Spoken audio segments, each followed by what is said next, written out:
or is there rather, a connection between gluten and autism? And the simple answer is yes. Can a gluten-free diet help with autism? Now, I'll say yes for several reasons. We'll dive into some of the research here in just a minute, but again, the simple answer is yes. And let's change my color here. And here's what I have seen, time and time again, clinically speaking, in people that come to see me, is we see improvements in speech, in the speed at which speech comes back, in improvements in behavior, improvements in social integration. And we also see improvements in coordination and balance in a lot of kids with this spectrum. This is just my own clinical experience, so seeing kids with these problems nutritionally, where we've seen some of the biggest improvements: speech, behavior, social integration, coordination, and balance. So in my experience, the answer is an overwhelming yes. A gluten-free diet can help with autism. Now, in the research, if we really do a deeper dive into the research, here are the things that have been shown rather in medical literature around autism. So parents report improvements with sleep, improvements with attention, and improvements or reduction, I should say, in hyperactivity, as well as anxiety and compulsion or compulsive behavior, improvements in communication, and improvements in interaction. So these are things that have been found and been reported on in literature. Now, why am I going through this? Because a lot of you may have kids or may have grandkids. You may know somebody with autism. And, we've all heard that whole bit, diet has nothing to do with this disorder. This disorder is genetic. And I want to put that myth to bed tonight, because if this were genetic, okay, if we go back to the 70s, so 1970, 1 in every 10,000 had a diagnosis of autistic spectrum disorder. When we go to 2020, what we see in 2020 is 1 in 54. Now, if this were genetic, we wouldn't see this dramatic shift, this dramatic increase in the diagnosis. Now, some people will say, well, it's because we're diagnosing more autism incorrectly. But that doesn't explain for this difference between 1 in 10,000 kids versus 1 in 54 kids. And we're seeing this trend. Here's what the thing, this trend is only being seen in developing countries. And we think about that, developing countries have some things in common, right? They have exposure to chemicals. They have processed food diets. These are, exposure to heavy metals and other burdens and toxins.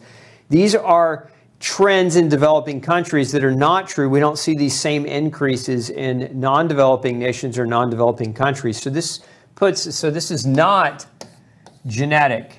Now, is there a genetic undertone in this? There are some kids that we suspect genetically have deficits or reduced ability to perform detox, okay?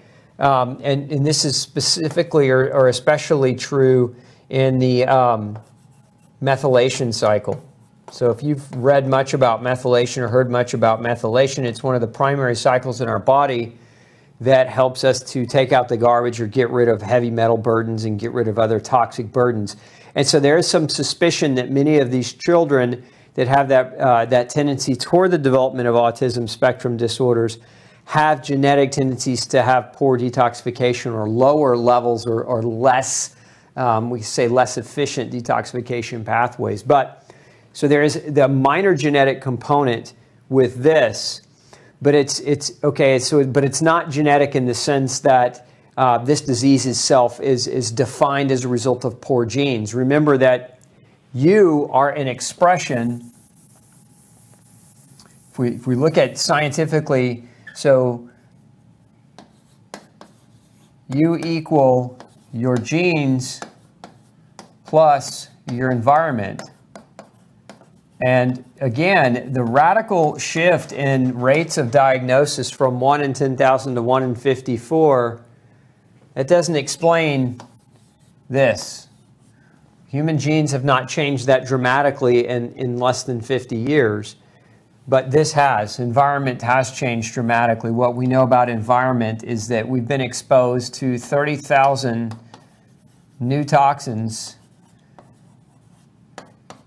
toxic compounds, and this exposure, we can't dismiss it. Now, we can't say for certain that this is the cause per se, but we know the environment has dramatically changed. What are some other things in the environment that's changed?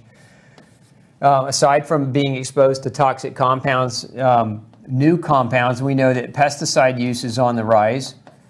We know that adjuvants, chemicals in vaccines, we know that the dosing of vaccines, all that has been increased, so those are new exposures to our children.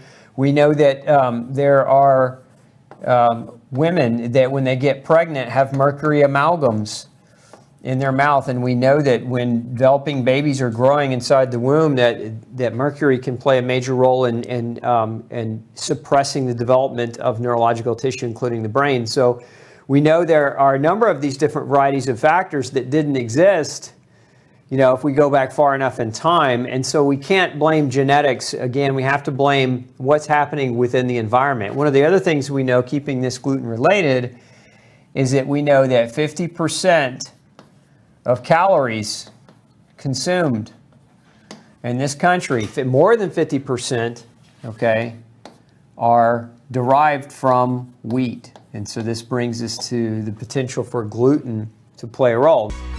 Hey, don't forget to check out the rest of the series right here. Make sure you hit subscribe below. And as always, thanks for tuning in.